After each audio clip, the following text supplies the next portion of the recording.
Hello everyone, क्या हाल चाल बेटा आप सभी लोगों का। होपफुली आप सभी लोग बहुत अच्छे होंगे। बच्चों आज हम लोग करने वाले हैं linear programming problem chapter number 12 का माइंड मैप यानी कि क्विक रिवीजन। बहुत ही कंसाइज तरीके से मैक्सिमम 8 से 10 मिनट के अंदर। तो जितने भी मेरे बच्चों ने अगर अभी तक भी 3D तक का नहीं देखा है, चैप्टर नंबर 1 से लेकर 3D यानी कि चैप्टर नंबर 11 तक का, जाके उसे फटाफट चेकआउट करो। और उसका जो नोट्स है आपको यहाँ पर दृष्टि स्कूल PCMB इस वाले टेलीग्राम पर मिल जाएगा। लिंक इसका डिस्क्रिप्शन बॉक्स में आपको दिया गया है। जाके इसे फटाफट अभी के अभी चेकआउट करके सारा का सारा नोट्स एक बार रिवाइज कर लो, ठीक है। तो चलिए शुरुआत करते हैं बाबू लीनियर प्रोग्रामिंग प्रॉब्लम। बहुत ही बेसिक से सबसे पहला काम, लाइन को हम ड्रॉ कैसे करते हैं मैंने आपको बता रखा है। दो तरीकों से ड्रॉ करते हैं, एक intercept form of the line के फॉर्म में बना लो, और दूसरा ये बहुत ही बेसिक मेथड है, एक बार x को 0 पुट करो, y की वैल्यू निकालो, एक बार y 0 पुट करो, x की वैल्यू निकालो। बस ये दोनों कोऑर्डिनेट को रख के लाइन को मिला दो। इस तरीके से हम लाइन को आराम से ड्रॉ कर सकते हैं। और इसमें ध्यान रखना, जनरली इंटरसेप्ट फॉर्म इज जो है बेटर फॉर्म है, तो इसी का ज्यादातर आप लोग यूज करिएगा। नेक्स्ट है आइडेंटिफिकेशन ऑफ द रीजन, बहुत इंपॉर्टेंट है। आइडेंटिफिकेशन ऑफ द रीजन एक तो है पॉइंट सब्स्टिट्यूशन मेथड और दूसरा है वाई के साइन के अकॉर्डिंग। ये सबसे बेस्ट मेथड है, आप इस पर प्रैक्टिस करना। मैंने आपको डिटेल में बता भी रखा है कैसे क्या करते हैं इसमें। और जो वाई के साइन का है ये जनरली फास्टर मेथड है, लेकिन दोनों आपको पता होना चाहिए। एक से काम मतलब एक से तो इससे काम चल ही जाता है, लेकिन इसको भी आप लोग जरूर जानते रहना, ठीक है ना। अब जैसे मान लो यहाँ पर ये ग्रेटर देन 12 है, तो y के आगे पॉजिटिव इनइक्वालिटी इस लाइन के ऊपर का हिस्सा, या तो ओरिजिन पुट करके देख लो। अगर ओरिजिन यहाँ पर पुट करते हैं तो ऑब्वियस सी बात है 0 ग्रेटर देन 12 हो जाएगा। तो क्या 0 ग्रेटर देन 12 हो सकता है? ऑब्वियस सी बात है नहीं, यानी कि ओरिजिन इसके रीजन में नहीं होगा, तो नहीं होगा इस लाइन के ऊपर का हिस्सा। समझ रहे हो? इस तरीके से बेटा हम वैल्यू पुट करके आराम से निकाल सकते हैं। बाबू हमारे सिलेबस में एलपीपी दो पार्टों में है, एक तो बाउंडेड एलपीपी, दूसरी अनबाउंडेड एलपीपी। बाउंडेड एलपीपी हम किसे कहते हैं? जहां पर फिजिबल रीजन बाउंडेड है, और अनबाउंडेड किसे बोलेंगे? जहां पर फिजिबल रीजन अनबाउंडेड है। तो 1 बाई 1 करके एक एक बात को समझते हैं। सबसे पहले लीनियर प्रोग्रामिंग प्रॉब्लम का रिप्रेजेंटेशन हम देखते हैं। जैसे मान लो z equal to ax plus by है, इसे हम लीनियर इस वजह से कहते हैं क्योंकि ऑब्जेक्टिव फंक्शन भी हमारा लीनियर होता है, और सब्जेक्ट टू ये तो जो कंस्ट्रेंट है ना, ये भी हमारे लीनियर होता है, ठीक है। और ये x ग्रेटर और इक्वल टू 0, y ग्रेटर और इक्वल टू जो लिखा होता है, इसे हम कहते हैं नॉन नेगेटिव कंस्टेंट। और ये हर एक लीनियर प्रोग्रामिंग प्रॉब्लम में एग्जिस्ट करता ही करता है। लीनियर प्रोग्रामिंग प्रॉब्लम को हम लीनियर इस वजह से कहते हैं क्योंकि ऑब्जेक्टिव फंक्शन और कंस्टेंट दोनों लीनियर होते हैं। फिजिबल रीजन हम किसे कहते हैं? Common region of all the constant. हम सबसे पहला काम सारे कंस्टेंट को ड्रॉ करते हैं, उनका जो कॉमन रीजन है उसे हम लोग फिजिबल रीजन कहते हैं। फिजिबल सोल्यूशन हम किसे कहते हैं बाबू? Point within and on the boundary, जो पॉइंट अंदर के हो और बाउंड्री वाले पॉइंट को भी हम फिजिबल सोल्यूशन कहते हैं। अब इसी का उल्टा यार, इनफिजिबल रीजन जो फिजिबल नहीं है, इनफिजिबल सोल्यूशन जो फिजिबल सोल्यूशन नहीं है, सिंपल। ऑप्टिमल सोल्यूशन किसे कहते हैं? वो पॉइंट जहां पर z मैक्स या z मिन एग्जिस्ट करता है, उस पॉइंट को हम ऑप्टिमल सोल्यूशन कहते हैं। अब सॉल्विंग रूल एक बार को देख लेते हैं। सबसे पहला काम, हम सारे के सारे कंस्ट्रेंट को ड्रॉ करेंगे, उसके बाद आइडेंटिफाई फिजिबल रीजन आइडेंटिफाई करेंगे, कॉर्नर पॉइंट यहां से आइडेंटिफाई करेंगे, फिर हम सीपीटी थ्योरम यानी कॉर्नर पॉइंट थ्योरम अप्लाई करेंगे। कॉर्नर पॉइंट थ्योरम ये कहता है कि z मैक्स और z मिन की वैल्यू सिर्फ और सिर्फ कॉर्नर पॉइंट पर ही लाई करेगी।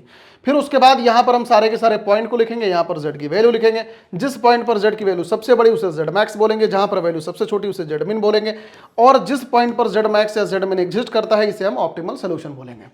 यहां पर एक छोटी सी बात ध्यान रखना, अगर कभी भी दो पॉइंट पर z मैक्स या z मिन की वैल्यू सेम आ जाती है, तो हम ऐसे केसेस में यह बात कंक्लूड करते हैं कि भैया z मैक्स और z मिन की वैल्यू किसी एक दो पॉइंट पर नहीं होगी, ये बल्कि दोनों पॉइंट को ज्वाइन करने वाली पूरी लाइन के अलोंग बेटा z मैक्स या z मिन की वैल्यू लाई करेगी।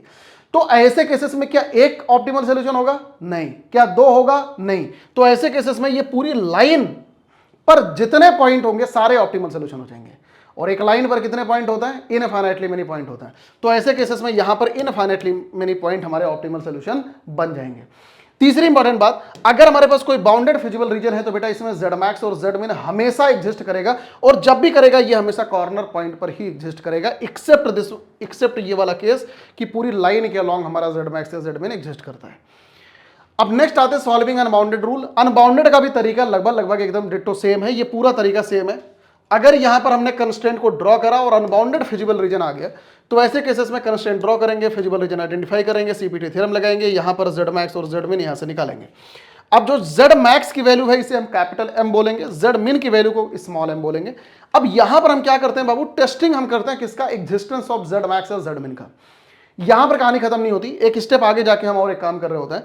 फॉर द मैक्सिमा के लिए z max is greater than capital M एक कंस्टेंट हम बनाएंगे, उसको हम दोबारा ड्रॉ करेंगे। अगर वो कंस्टेंट फिजिबल रीजन से होके जाएगा तो हम ऐसे केसेस में ये बोलेंगे कि z max is greater than m का कॉमन सोल्यूशन है विद द फिजिबल रीजन। ऐसे केसेस में कोई भी फिजिबल सोल्यूशन या कोई भी ऑप्टिमल सोल्यूशन एग्जिस्ट नहीं करेगा, यानी कि कोई भी z मैक्स की वैल्यू एग्जिस्ट नहीं करेगी। और अगर z max is greater than m कहीं और से जा रहा है, यानी कि वो फिजिबल रीजन के साथ में कोई भी कॉमन पॉइंट नहीं है, तो ऐसे केसेस में हम ये बोलेंगे कि जो ये कैपिटल M है यही इसकी मैक्स वैल्यू है। बात समझ आ गई। सेम इसी तरीके से बेटा मिनिमम के लिए भी हम बोलेंगे कि मिनिमम के लिए हम क्या करते हैं, z min is less than small m करते हैं। मैक्स के लिए ग्रेटर देन कैपिटल M, इतना ही डिफरेंस है बस, और मिनिमम के लिए लेस देन स्मॉल m करते हैं।